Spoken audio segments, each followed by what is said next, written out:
Boa noite, amados. Prazer estar com vocês mais uma vez. O João já falou que a Lolita está comigo mais uma vez. Graças a Deus, as meninas ficaram.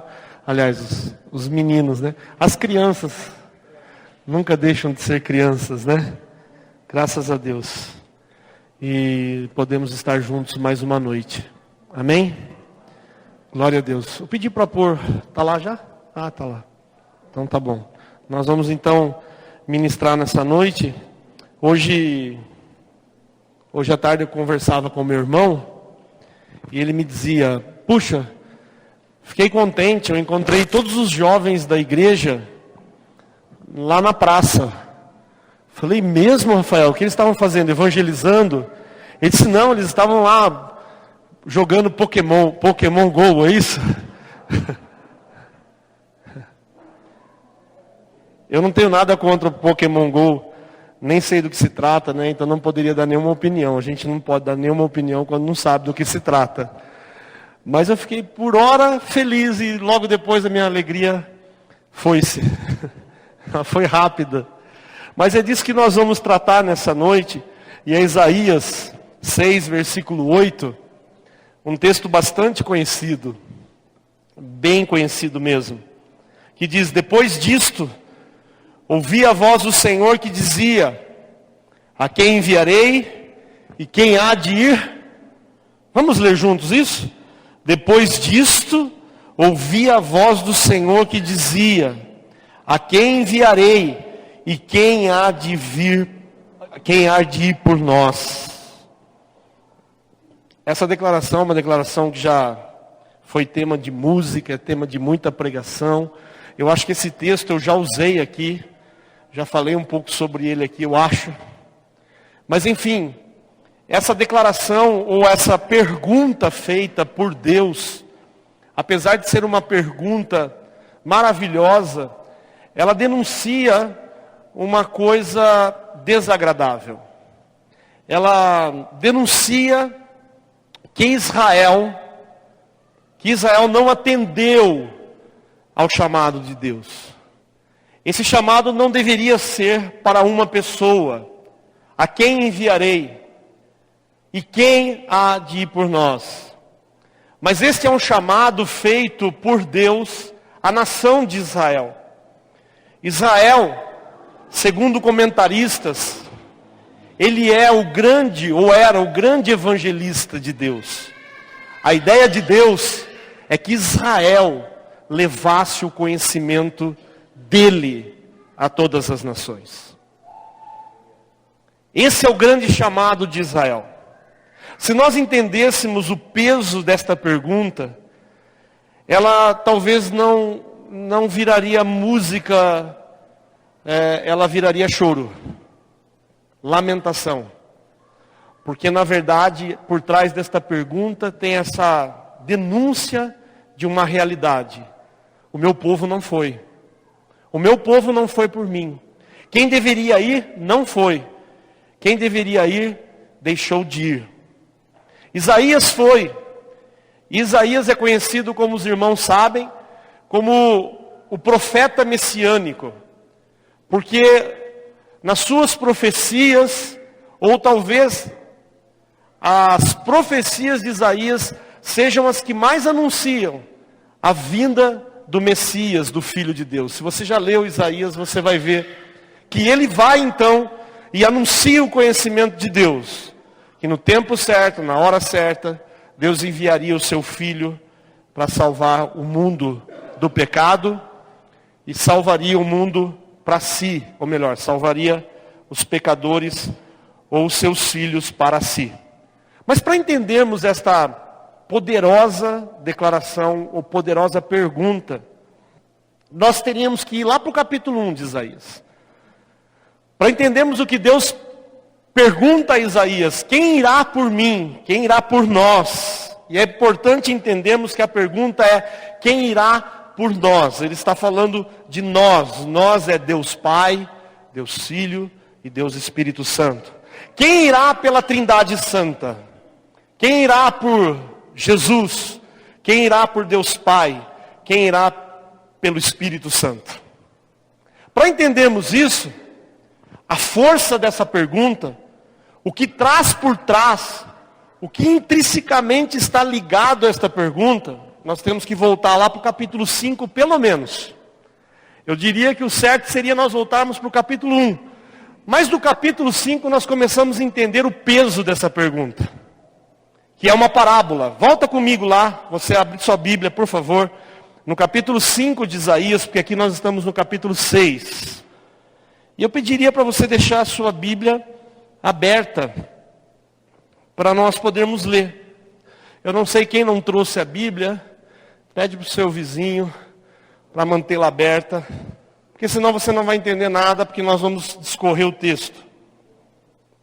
Então volto aos irmãos, dizendo que, para entendermos esta pergunta, o peso dessa pergunta, a denúncia dessa pergunta, precisamos voltar pelo menos no capítulo 5. E o capítulo 5 começa com uma parábola. E a parábola diz o seguinte: agora cantarei ao meu amado o cântico do meu amado a respeito da sua vinha. O meu amado teve uma vinha num outeiro fertilíssimo. Sachou-a, limpou-a das pedras e a plantou de vides escolhidas. Edificou no meio dela uma torre e também abriu um lagar. E ele esperava que desse uvas boas, mas Deus deu o quê? Uvas bravas. Ele começa a dizer começa dizendo, por meio dessa parábola, que o que ele vai falar é um cântico. E o interessante é que o cântico aqui é um cântico fúnebre. É um cântico conhecido como trinitariano, porque é um cântico entre o Pai, o Filho e o Espírito Santo. Conhecido por isso como trinitariano. É um canto triste, é um choro, é um lamento. E ele começa a fazer um lamento por meio de uma parábola. E a parábola é de uma vinha, um pé de uva. Um pé de uva, ele vai falar sobre esse pé de uva. Eu trouxe para os irmãos aqui o que ele fala na parábola. O dono da vinha diz que ele plantou a vinha num lugar fértil, num outeiro fertilíssimo. Depois ele sachou. O que significa sachar? Ele abriu um rego em volta da vinha, que foi plantada num lugar fértil, né? E em volta da vinha, para que ele faz isso? Para impedir que os insetos se aproximem da vinha. Então houve um investimento na vinha. A ideia é essa. O investimento é que a vinha foi plantada num lugar fértil. O investimento é que Deus fez um rego em volta da vinha, encheu de água, né? Impedindo que os insetos tocassem na vinha. Depois ele diz que limpa as pedras, tira as pedras, para que as raízes pudessem ter liberdade e a vinha crescesse. Aí ele plantou de vides escolhidas, ou seja, essas vinhas plantadas eram as melhores vinhas, vides escolhidas. Aí o que ele faz? Ele edifica uma torre.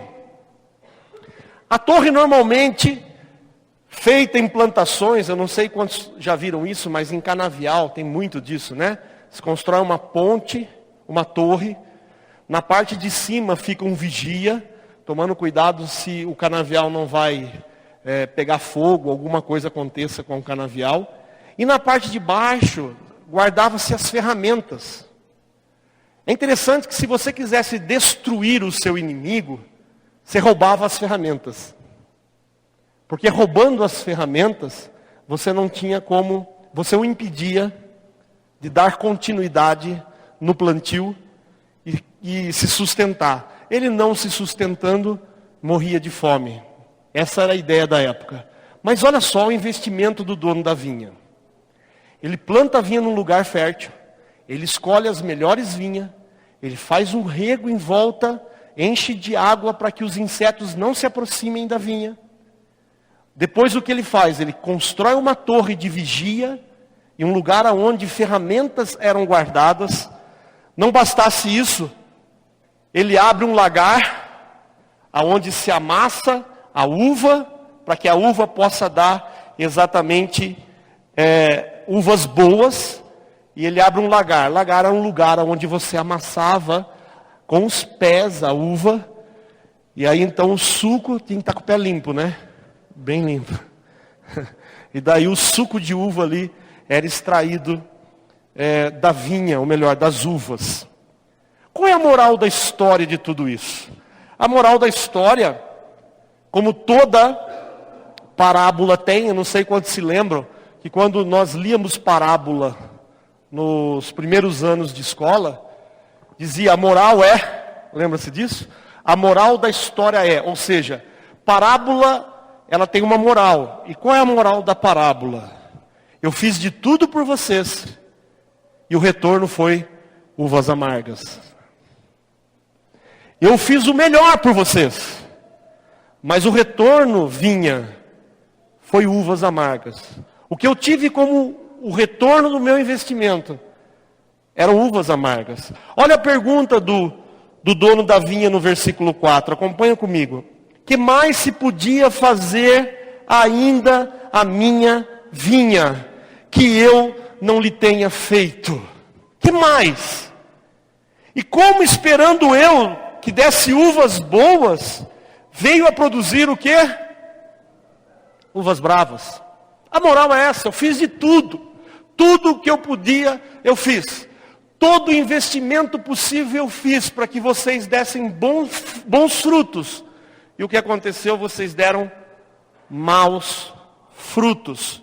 E daí do versículo 5 e 6, Deus vai disciplinar a vinha.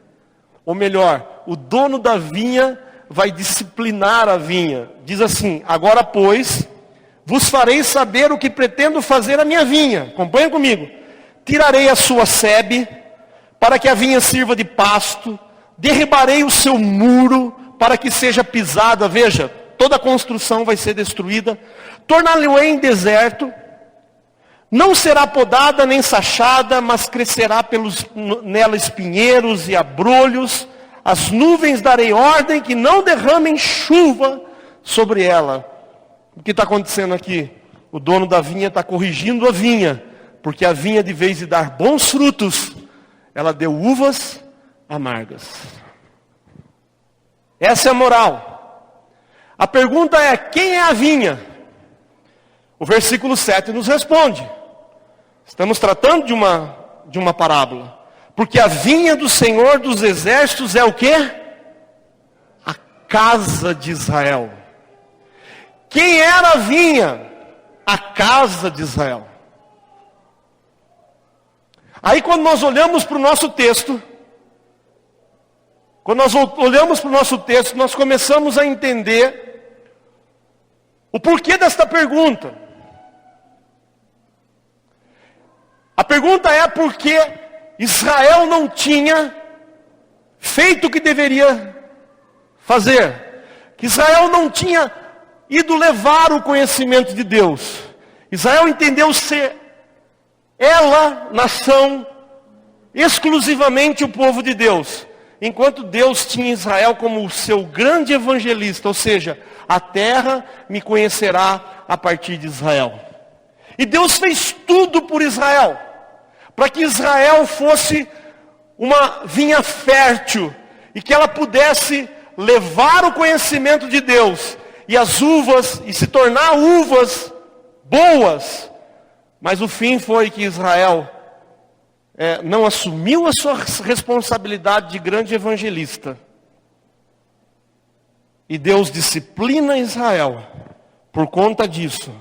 Por ele não entender que o objetivo de Deus ter tido ou ter chamado a Israel é que ele fosse um grande, ou que ele fosse o evangelista de Deus na terra. Isso começou lá em Abraão. Deixa eu passar rápido aqui. Lá em Abraão, Deus disse para Abraão o seguinte, porque Israel começa em Abraão. Visto que Abraão, Gênesis 18, certamente virá a ser uma grande e poderosa nação, e nele, na nação, e nele serão benditas todas as nações da terra. Essa era a convocação de Deus. Esse era o objetivo de Deus. Que todas as nações da terra fossem abençoadas através de Israel. Mas Israel não assume a sua responsabilidade. E de vez de ser uma vinha fértil, Israel se torna uma vinha, ou melhor, Israel produz uvas amargas. E não cumpre a sua responsabilidade de ser o grande evangelista de Deus. Então, sobre esta pergunta, quem enviarei e quem há de vir por mim, pesa toda essa realidade. Deus está dizendo, não tem ninguém. Todos foram embora. Ninguém se responsabilizou. Quem irá por nós? Quem há de ir por nós? A quem eu enviarei? Quem eu deveria enviar, não foi. Quem eu enviei, melhor, não foi. Que é a minha nação, a nação que eu escolhi para que isso acontecesse. A pergunta é hoje, no ano de 2016, quem é o Israel de Deus? Quem é o Israel de Deus hoje? Se você ler o Novo Testamento, o Israel de Deus é a igreja. Somos nós. Somos nós. E o texto vai deixando um pouco mais clara essa tão conhecida pergunta. A quem enviaremos? Quem há de ir por nós? Porque nós logo perguntamos, por que eles não foram? Quais foram os motivos por que Israel não foi? E aí no nosso capítulo 5, nós temos a resposta. Por que Israel não foi? Por que Israel não foi? A partir do versículo 8, nós temos a resposta na sentença que Deus faz a Israel. Deus traz uma sentença a Israel por meio de 6 ais. E atrás destes ais, nós descobrimos o porquê Israel não foi, amados. Por que ele não foi e enviou, não foi e levou o conhecimento de Deus às nações? A palavra ai no Velho Testamento, assim como no Novo, é uma palavra de sentença. Porque se entende que quando o juiz bate o martelo, o sentenciado diz ai, ao ouvir a condenação. Então quando você lê ai na Bíblia, você entende que é uma sentença de Deus. E Deus traz aqui uma sentença a Israel, porque Israel não foi. Mas lembre-se, a pergunta é, por que Israel não foi? E atrás destes ais nós descobrimos o porquê Israel não foi. O primeiro ai no versículo 8 diz, ai dos que ajuntam casa a casa, reúnem campo a campo, até que não haja mais lugar. E ficam como únicos moradores do meio da terra. Nós temos a primeira resposta do porquê Israel não foi. Israel não foi por causa do materialismo, por causa do apego às coisas dessa terra, por causa das ligações que Israel tinha com as riquezas desta terra. É a primeira resposta. Por que Israel não foi? Não há problema nenhum em ganharmos dinheiro. Não há problema nenhum em termos coisas. Mas desde que não nos esqueçamos que tudo isso é bico na nossa vida. A nossa verdadeira profissão, o nosso verdadeiro chamado depois que nos convertemos, é levar o conhecimento de Deus a quem não o conhece. Não importa qual seja a sua profissão. Se você é um nascido de Deus, a sua profissão hoje é bico. Deus te chamou para onde você for, em que ambiente você esteja, para levar o conhecimento dele. Amém? Por que eles não foram? Nós temos essa resposta. Do versículo 11, acompanha comigo o versículo 17, eu não vou ler todo. Tem uma outra razão do porquê eles não foram. Ai dos que se levantam pela manhã e seguem a bebedice e continuam até alta noite, até que o vinho os esquenta. Liras e harpas, tamborins e flautas, ou seja, balada. Tem balada gospel agora, não tem? Por que não foram? Por causa dos prazeres da carne. Porque consumiram as suas vidas nas baladas, nos desejos pessoais, nos prazeres pessoais. E Deus está falando aqui, eles não foram, deixaram de ser o meu evangelista, não foram e não levaram o meu conhecimento às nações, porque eles perdiam e consumiam o seu tempo com os prazeres da carne, com os prazeres dessa vida.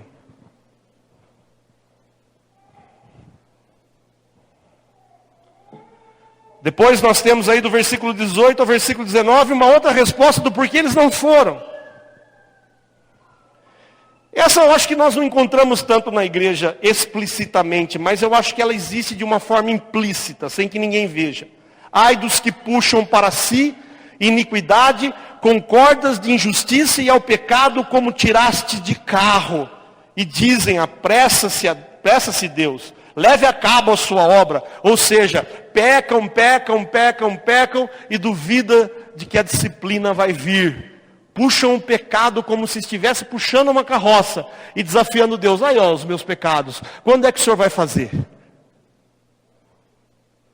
Esse é o pecado do desafio. O povo de Israel não foi, porque perdeu o seu tempo desafiando a Deus, de vez de se unir a Deus.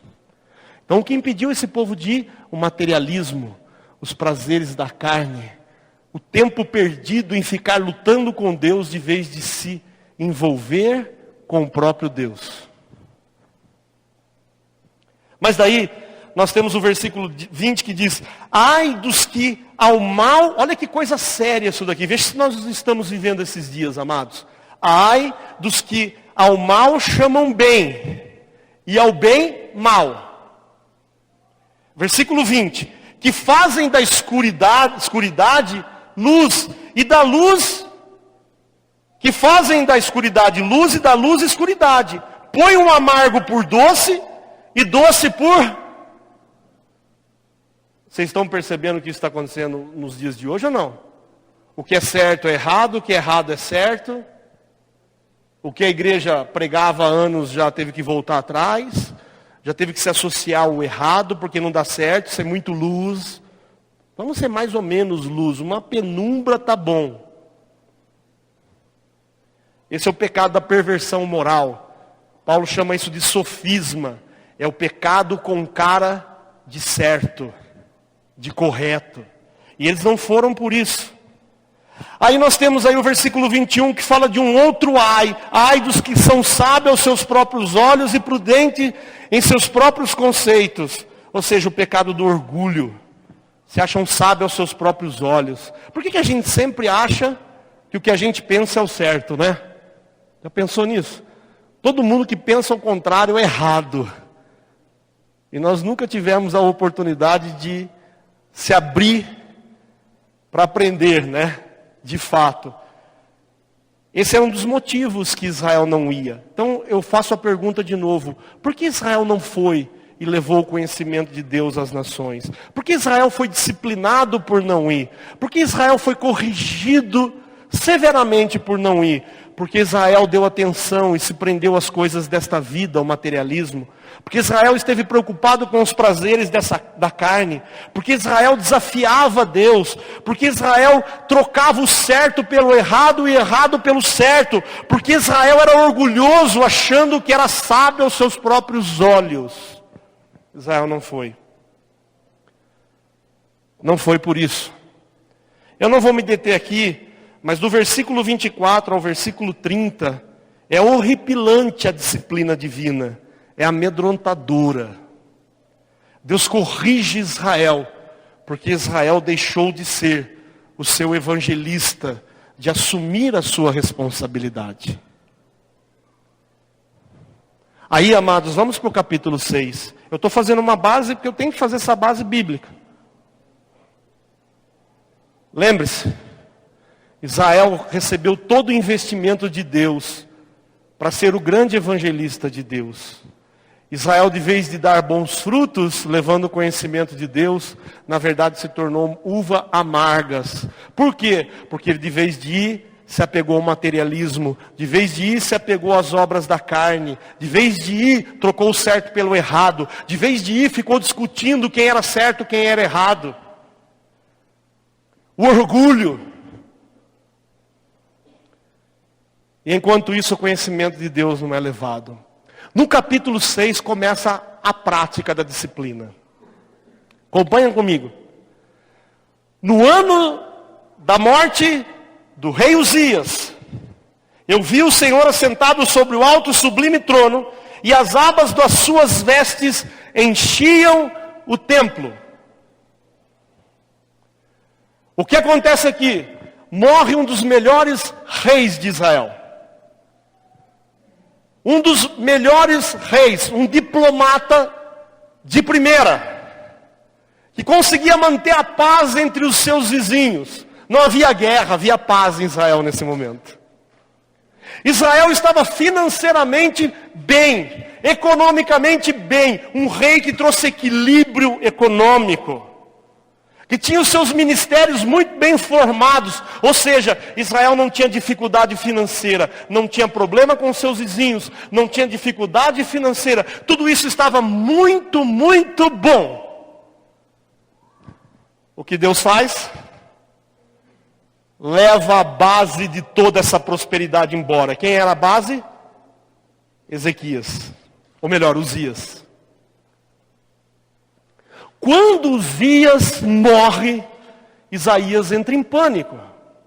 É mais ou menos isso que Deus faz em toda a história, quando tanto Israel ou a igreja não respondeu e não se responsabilizou pelo seu real chamado. Qual é o real chamado da igreja? Levar o conhecimento de Deus. Todas as vezes que Deus fez, que aconteceu isso, Deus dispersou. Deus disciplinou. Deus trouxe um chacoalhão.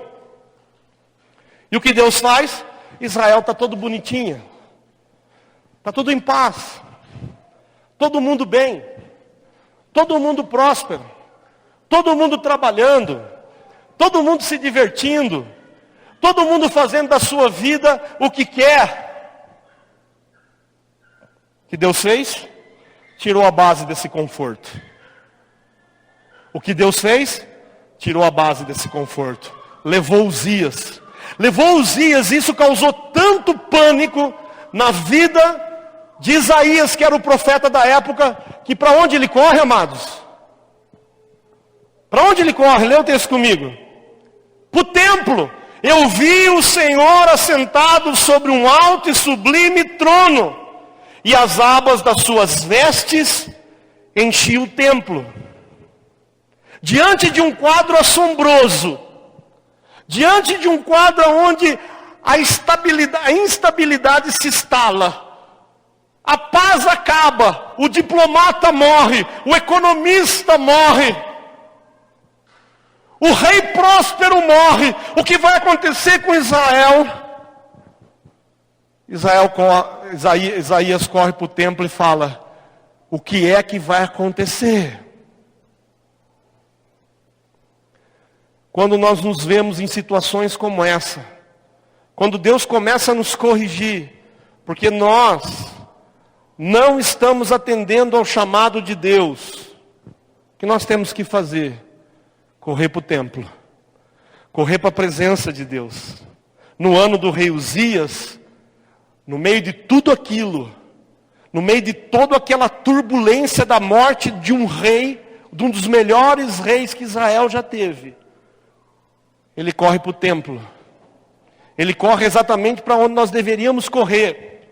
Se nós não estamos evangelizando, se nós não estamos levando o conhecimento de Deus, se nós não estamos entendendo que Deus não nos chamou para ficar confortavelmente dentro de uma igreja, sendo eternamente suprido pelas mazelas de uma igreja local, com todo respeito, nós precisamos correr para o templo e dizer: Deus, o que está acontecendo? Nós achamos que está tudo bem, nós achamos que tudo está em paz, nós achamos que tudo está correndo muito bem, mas ninguém aqui está levando o Evangelho, ninguém aqui está pregando o Evangelho, poucos estão levando o conhecimento de Deus. Meu Deus, o que é que está acontecendo? Nós precisamos correr para o templo.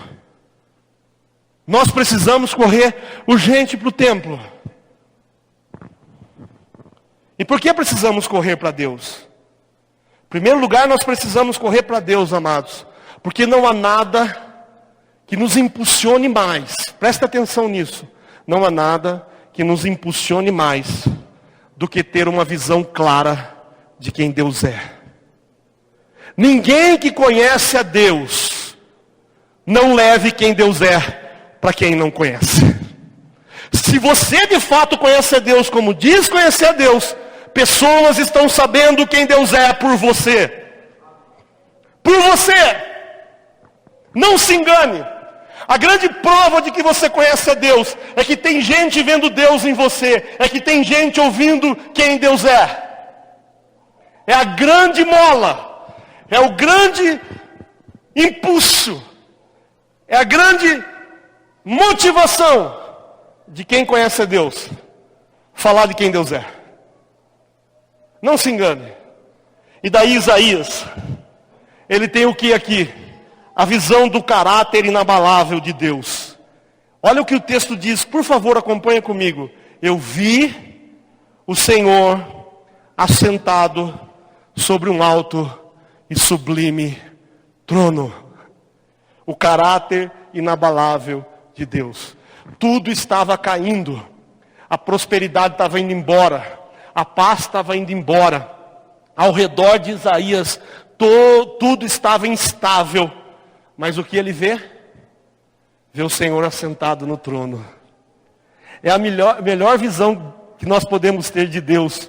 Quando tudo está instável, Deus continua no controle. Deus continua sendo Deus. Tudo está minuciosamente debaixo do seu controle. Você pode dizer isso para o seu irmão? Tudo minuciosamente está debaixo do seu controle. É isso que nos leva. É isso que nos impulsiona. É isso que traz a igreja para fora, o que leva a igreja para fora. É ver Deus. Eu vi o Senhor.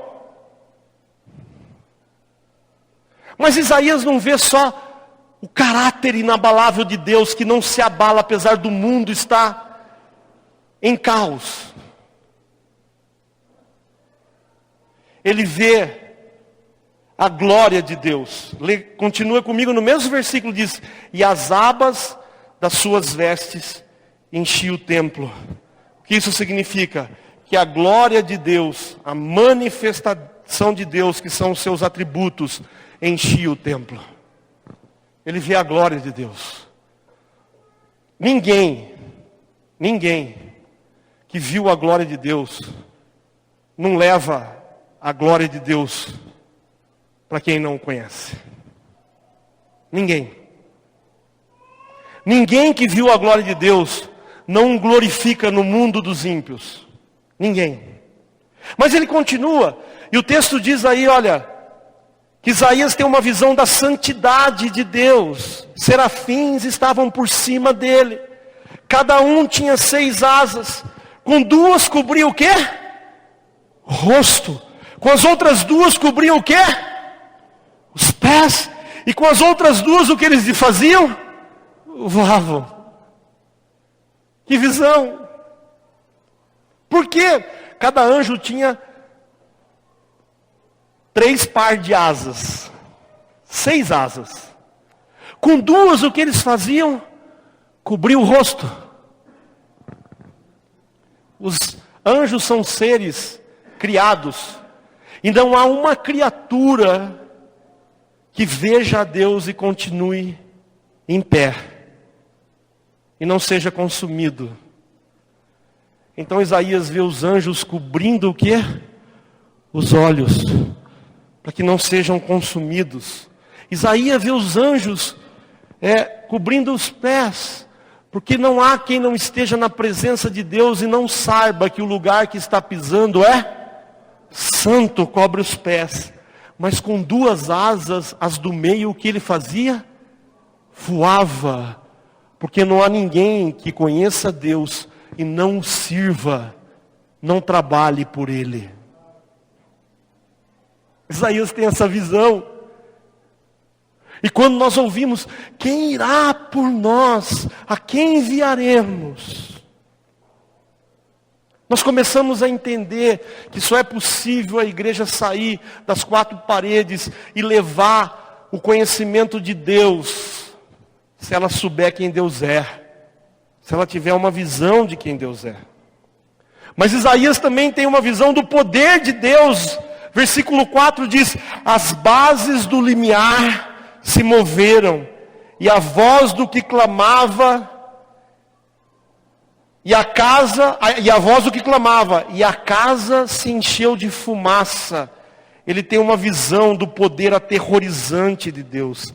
Isaías vislumbra quem Deus é. E porque ele vislumbra quem Deus é, ele vai. E ele vai responder para Deus: eis-me aqui. Por que nós precisamos correr para o templo? Porque só na presença de Deus nós o conhecemos, sabemos quem Ele é. Ninguém leva o conhecimento de Deus se não sabe quem Deus é. Ninguém leva o conhecimento de Deus simplesmente porque congrega em algum lugar. Mas todos que levam o conhecimento de Deus é porque de alguma maneira estão conhecendo quem Deus é. É a mola que impulsiona a igreja. É a mola que impulsiona a igreja. E ele conhece quem Deus é. Mas veja bem, amados, no versículo 5. Ao mesmo tempo que ele é motivado por quem Deus é, pela grandeza de Deus, pela glória de Deus, pela santidade de Deus, diz a Bíblia que no versículo 5 ele diz: ai de mim, estou perdido. Gozado, né? É o contrário de tudo que eu ouço de certas pessoas que dizem que conhecem a Deus, que tiveram uma revelação de quem Deus é. Está na moda agora os caras se tornar arrogante, né? Falam que conhecem a Deus com uma arrogância, mas todas as vezes que um homem esteve diante de mim, ele teve declarações parecidas: ai de mim, estou perdido. Na verdade, quem conhece a Deus fica com uma vergonha de si mesmo. Que coisa louca! Ao mesmo tempo que ele conhece a grandeza de Deus, a santidade de Deus, ao mesmo tempo que ele conhece quem Deus é, o poder de Deus, ele está nesse estado aqui: ai de mim, estou perdido. Porque existe esse misto, né? Entre a empolgação, a motivação, o impulso de conhecer quem Deus é, com a revelação de quem nós somos perante Deus. O Calvino diz que não sabe se nós nos vemos porque vimos a Deus, ou nos vimos e por isso vimos a Deus. Entendeu? Ele não sabe se você viu a Deus, então porque você viu a Deus, você se viu. Ou você se viu tão mal que passou a ver Deus. Mas a verdade é que todas as vezes que nós conhecemos a Deus, nós reconhecemos o nosso estado. Em toda a Bíblia foi assim. Olha o exemplo, por exemplo, de Daniel. Daniel, depois da visão, ele diz: não restou força em mim, o meu rosto mudou de cor e desfigurou, e não retive força alguma. Eu queria dizer, os profetas de plantão dos dias de hoje falam isso quando vê a Deus? Não restou força em mim, gente. Não tem nem o que falar de mim. Estou perdido. Olha o outro que viu a Deus, Ezequiel, depois de ver a glória de Deus, ele diz: põe-te em pé e falarei contigo. Por que Deus manda ele ficar de pé? Porque está caído, está prostrado. A outra pessoa que viu a Deus, 3 discípulos que viram a glória de Deus. Ouvindo os discípulos, caíram de bruço, tomado de grande temor, de grande medo. Olha João na ilha de Pátimos quando viu a Deus. Quando vi, caiu aos seus pés como morto. Olha lá Manoá, o pai de Sansão. Disse Manoá à sua mulher: certamente morreremos, por quê? Porque vimos a Deus. Olha lá Pedro, depois de pescar a noite toda, quando ele viu Jesus, ele diz o quê? Retira-te de mim, porque sou o quê? Pecador. Essa é a visão que nós temos de nós mesmos, quando nós nos aproximamos de Deus. E nessa união, amados, entre ver quem Deus é e ver quem nós somos, e o quão pequenos somos diante de Deus, e quão miseráveis somos diante de Deus, é que nasce um verdadeiro evangelista. É que nasce um verdadeiro evangelista. É que nasce alguém que assume a responsabilidade de levar o conhecimento de Deus. De levar o conhecimento de Deus. Então, por que nós devemos correr para o templo quando percebemos que não estamos levando o conhecimento de Deus? Deixa eu te desafiar uma coisa. Se você não tem levado o conhecimento de Deus, Deus não tem sido conhecido por meio de você, corra para o templo. Corra para a presença de Deus. Não espere ser corrigido. Porque esse é o nosso chamado. E se não estamos fazendo isso, alguma coisa está acontecendo conosco.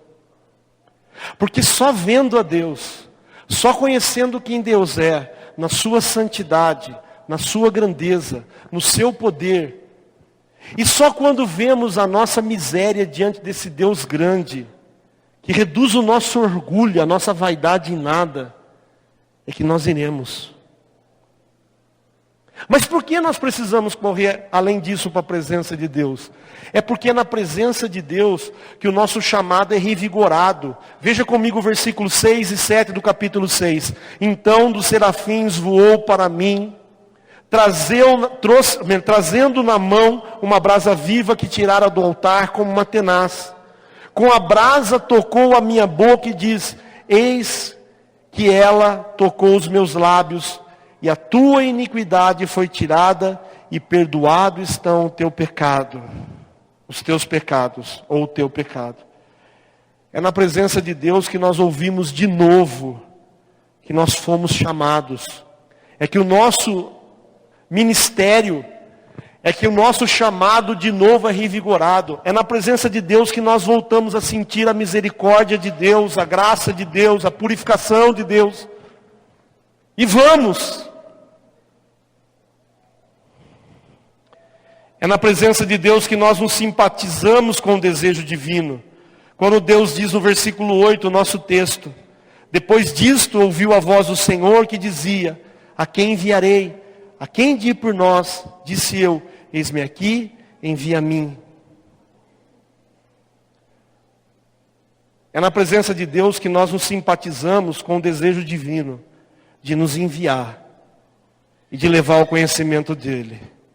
E é na presença de Deus também, no versículo 9, que nós entendemos, amados, que nós levaremos o evangelho e que muita gente não nos ouvirá.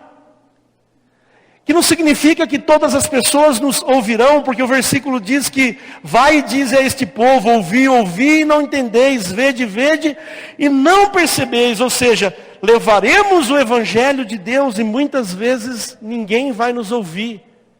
Mas o nosso chamado não é que alguém nos ouça, o nosso chamado é que nós levemos o conhecimento de Deus.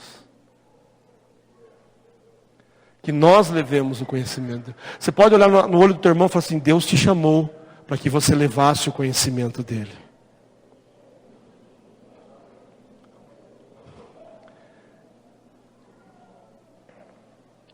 Nós estamos tratando de um assunto muito sério. Muito sério. Porque essa é a vocação da igreja, amados. Perguntaram esses dias para mim qual é a diferença entre como eu penso sobre igreja e missão. Eu disse: eu não penso, porque igreja é missão. Porque o coração de Deus é missionário. Porque o coração da igreja ouve o coração de Deus e vai. E vai levar o conhecimento de Deus. E nós não precisamos de programa para isso, nós não precisamos de dias de evangelismo. É legal, tudo bem. Noites evangelísticas. Nós não precisamos esperar que a igreja prepare alguma coisa para que isso aconteça. O que nós precisamos é conhecer a Deus. Quando a igreja conhecer a Deus, ela vai. No seu trabalho, na sua escola, na sua sala de aula, no seu dia a dia, onde você está, no seu ambiente, você está levando o conhecimento de Deus. Eu queria concluir rapidamente, exatamente isso, que uma das razões de nós continuarmos aqui é levar o conhecimento de Deus. Pensa, qual é a razão de Deus nos salvar? De Deus nos tornar novas criaturas, para continuarmos nesse mundo mau? O ideal seria que Deus nos salvasse e logo nos levasse, não seria isso? Fôssemos transladados ao céu. Para que ficar aqui? A razão de nós continuarmos aqui depois de salvo é levar o conhecimento de Deus. Você precisa entender isso. Se você nasceu de novo, você precisa entender isso. Você precisa entender que há coisas que você precisa deixar, se você quer levar o conhecimento de Deus, se você quer cumprir e se responsabilizar com essa obra. Você tem que deixar o materialismo. Você tem que abandonar os prazeres da carne. Você tem que deixar a perversão moral, o orgulho. Você tem que se desembaraçar, como diz Hebreus, desembaraçando de todo pecado que tenazmente nos assedia. Você precisa estar livre. Se você quer ser um verdadeiro evangelista de Deus e levar o conhecimento de Deus, você precisa sair dessa reunião hoje pensando no que você está embaraçado. No que está te impedindo de ir? Quais são as coisas que te amarram para ser de fato esse evangelista de Deus e levar o conhecimento dele? Com tudo isso que nós vimos a respeito de Israel, eu não tenho dúvida, em terceiro lugar, em te dizer que Deus disciplina a igreja quando ela negligencia a sua verdadeira vocação. Eu vou repetir, eu não tenho dúvida de dizer que Deus disciplina a sua igreja quando ela negligencia a sua verdadeira vocação. Levar o conhecimento do grande Deus.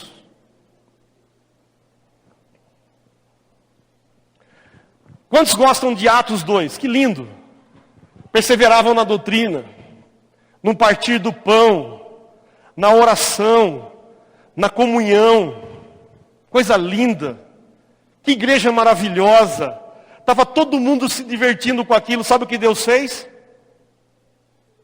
Permitiu a primeira perseguição e a mais voraz de todas as épocas com a igreja do primeiro século. Se Deus não fizesse aquilo, o evangelho não sairia de Jerusalém. Deus permite uma perseguição e aquela igreja toda confortável é obrigado a correr de Jerusalém e levar o conhecimento de Deus. Sabe quem ficou em Jerusalém? Só os apóstolos. É como se Deus providenciasse alguma coisa nesse meio nosso aqui e ficasse só os presbíteros aqui. O resto foi tudo embora por causa da perseguição. Mas a história diz que por conta dessa perseguição é que as nações ouviram o evangelho por meio da igreja. E o mandamento de Jesus foi cumprido. Jerusalém, Samaria e até os confins da terra. Mas deixa eu dizer uma coisa, se não viesse perseguição, só ficaria em Jerusalém. Nós gostamos dessa igreja bem arrumadinha, amados. E eu falo isso de Rio Claro. Nós gostamos dessa igreja bem unida, na comunhão, no partir do pão, nas orações, na unidade. Isso passa a ser às vezes até nocivo, perigoso, porque nós não levamos o conhecimento de Deus achando que isso só é para nós. Então Deus vem e precisa corrigir a igreja, para que a igreja comece a levar para os bairros de Rio Preto e para as circunvizinhanças de Rio Preto o evangelho dele, o conhecimento dele. Então eu quero concluir dizendo, não pense que vai ser diferente conosco. O que Deus precisar fazer e o quanto Ele precisar nos corrigir, para que a gente saia do conforto da igreja, Ele vai fazer. Porque é nocivo. Esse conforto é nocivo. Nós queremos uma igreja ideal, porque nós queremos um lugar de conforto. E essa oração não bate com o coração de Deus. Enquanto Deus quer uma igreja que esteja levando o conhecimento dEle. As pessoas que mais labutam pelo assunto fraternidade, unidade, vamos estar juntos, vamos ser a igreja ideal, são as que menos se preocupam que Deus seja conhecido. Porque aqueles que se preocupam que Deus sejam conhecidos, estão mais na rua do que dentro da igreja. É assim ou não é, amados? Você lê a mesma Bíblia que eu? Lemos a mesma Bíblia? Então, em terceiro lugar, eu quero concluir rapidamente que Deus vai nos corrigir para que todos nós levemos o Evangelho. Então, é uma boa pergunta a ser feita hoje. Será que o que está acontecendo com a minha vida não é Deus me despertando para a minha vocação? É uma pergunta a ser feita, pode ser que não. No mundo tereis aflições, tende bom ânimo, ou seja, estar aqui já é um sofrimento. Mas tem coisas que nós estamos passando, porque Deus está falando, amigão, eu não te chamei para ficar deitado no leito. Eu te curei, diz, pegai o leito e ide. E ide.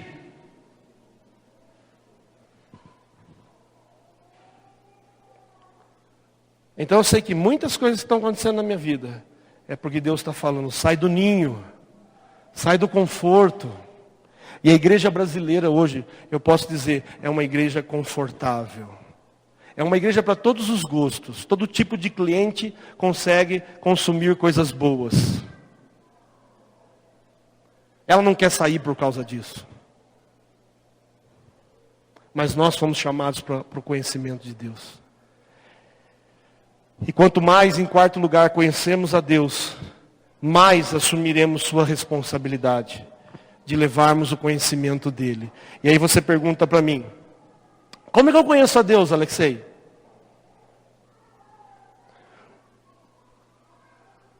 Eu não vou te dar nada místico como resposta. Eu vou dizer que Deus tem um meio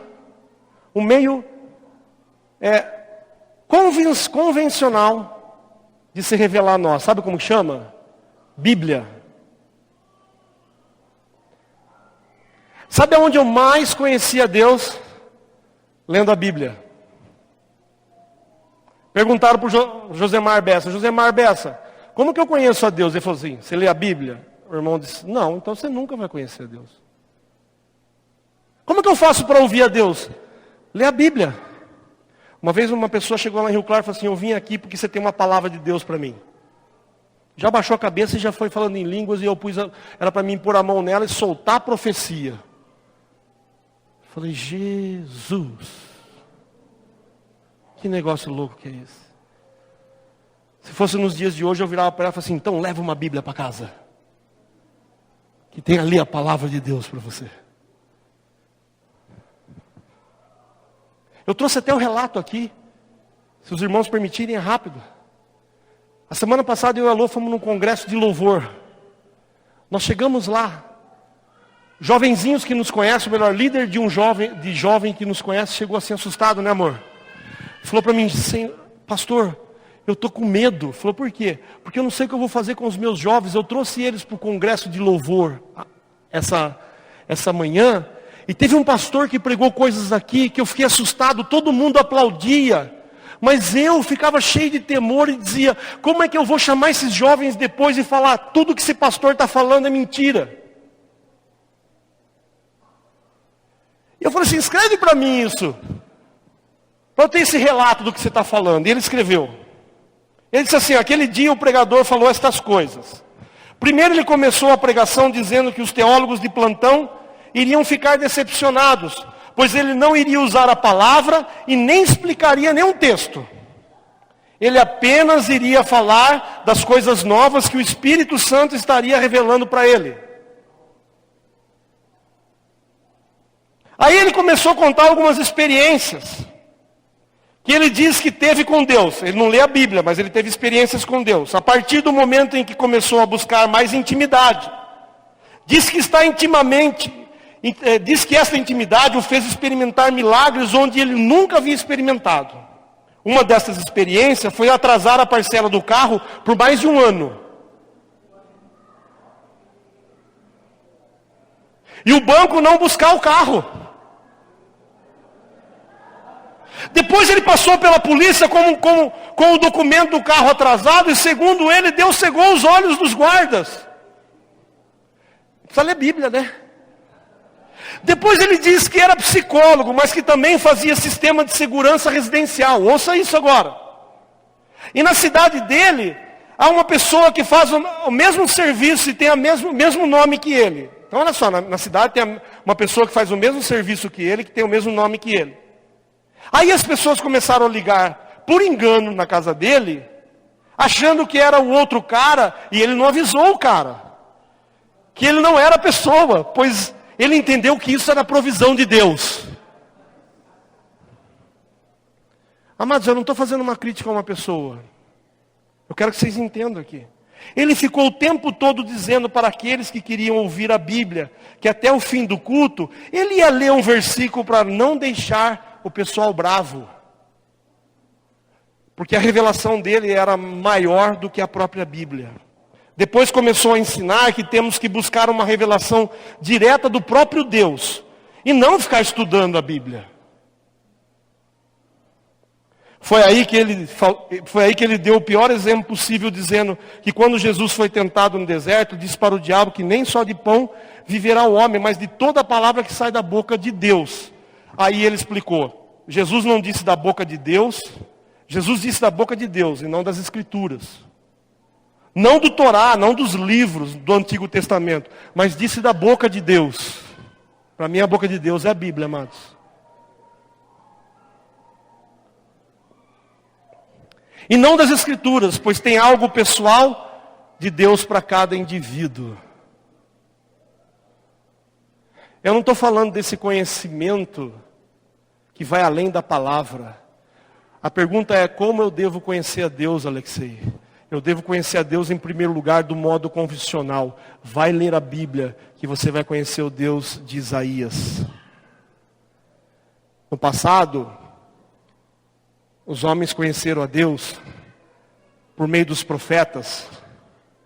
Hoje, foi nos revelado a Deus por meio do seu Filho. Ele tem nos falado por meio do seu Filho. E a Bíblia diz que o seu Filho é o Verbo, e o Verbo é as Escrituras. O que eu quero dizer com isso? Eu quero denunciar um homem? Não, eu quero denunciar um erro que está dentro da igreja nos dias de hoje. O diabo está desaprovando a Bíblia. O diabo está desaprovando. Não é nocivo a venda de rosa, nem de água que sai do Jordão, como dizendo ser a água que vem do céu. Isso não é perigoso para nós, amados. Perigoso é isso daqui, ó.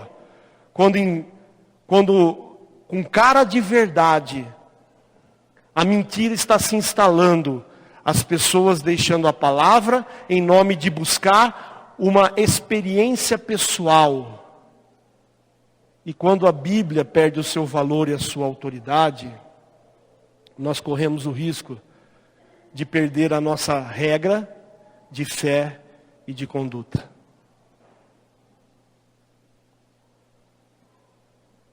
Então, se você quiser conhecer a Deus, e que esse conhecimento vai te levar aos que não conhecem a Ele, comece a ler a palavra.